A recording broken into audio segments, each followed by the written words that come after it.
चरणी ठेवी तो माथा बाप्पा मोरया रे बाप्पा मोरया रे चरणी ठेवी तो माथा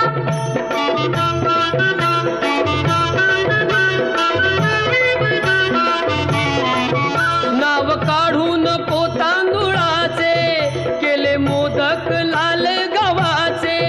हाल ओळख साऱ्या घराचे दिन येतील कारे सुखाचे सेवा जाणून गोड मानून द्यावा आशीर्वाद आता बाप्पा मोरया रे बाप्पा मोरया रे चरणी ठेवी तो माथा बाप्पा